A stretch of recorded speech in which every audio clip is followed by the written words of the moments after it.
Bob Elliott, Bob and Ray.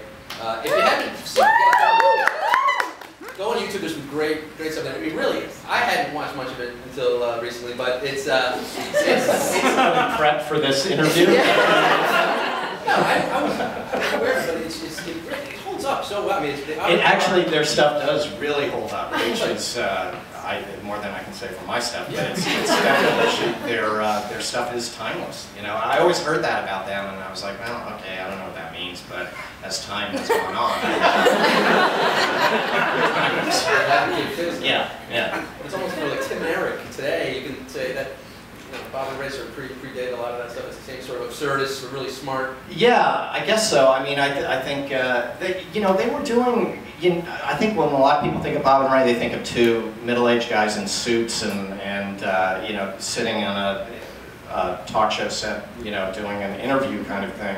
But early on, they did do some weird stuff. They did some crazy, not as weird as Tim and Eric, but they did, stuff that was similar to what I did on Letterman without me knowing it. I found some of their stuff that they had done on the Ed Sullivan Show after I had been working for Dave for years, where my dad was in the audience, like popping up with a mustache, and he did the guy under the seats, and he did the panicky guy, he did the fugitive guy, he did all my acts. He ripped me off before I was born. How old were you when you realized my dad's not like the other dads? I mean, he's Bob and Ray. Was there a moment? 45. These are useless, I'm realizing. Well, I mean, I thought he was like all the other dads. I thought all the other dads had a guy named Ray who they hung out with. They had their wives, but they also had this other guy who was this big guy with a, booming voice, and they hung out with him. I did sort of think that, well, I mean, aren't most dads funny? Aren't most moms funny? My mom was really funny too, so I never really thought it was special. I guess I knew that he did. I guess when I was like 9, they did their Broadway show, and I used to go to that. I went to that, every matinee on the weekend. So I guess that's when I realized, he does this for a living. He actually, gets paid to. So what happens to the Elliots? I'm sorry, I'm hearing a voice. What happens to the Elliots who aren't funny? Are they drowned at birth? Yeah, they don't. Yeah, you don't meet them. They're in a closet. But you were one of. You got 5. I've got a brother and 3 sisters. Yeah, and they're all, I would say, funnier than me. Wouldn't you guys say that? Correct. All right, you don't need to say anything. Yeah, I'm the youngest, and then I've got a brother and 3 sisters, which I just said. I wanted to pose the same question to you guys.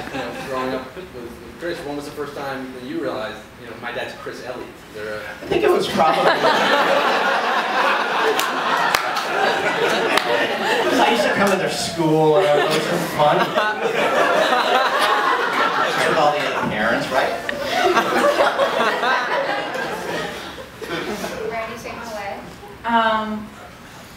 You can also feel free to make a mockery of the whole thing. Yeah. I don't think there was ever a moment, because our mom is really funny too. Yeah. There was we all joke around with each other.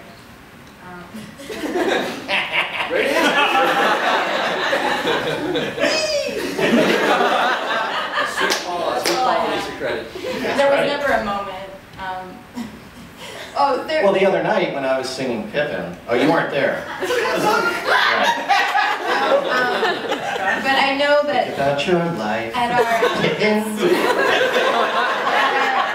Catholics, we went to this very kind of strict Catholic school in Connecticut, and sometimes I would have play dates with one other girl because that was my option. But there was a lot of parents kind of, I think, felt that we were like a weird family. So there I felt like kind of we were different. Yeah. But not funny. We weren't allowed to see There's Something About Mary. Yeah. But then there was a girl in 4th grade that saw it, and she was the only one, and she was like, I saw your dad. I had a line too, in middle school when they were like, oh, like, if they said something mean about, like, oh, your dad is weird in that scary movie too, or something, I'd be like, what movies has your dad been in other than the porn?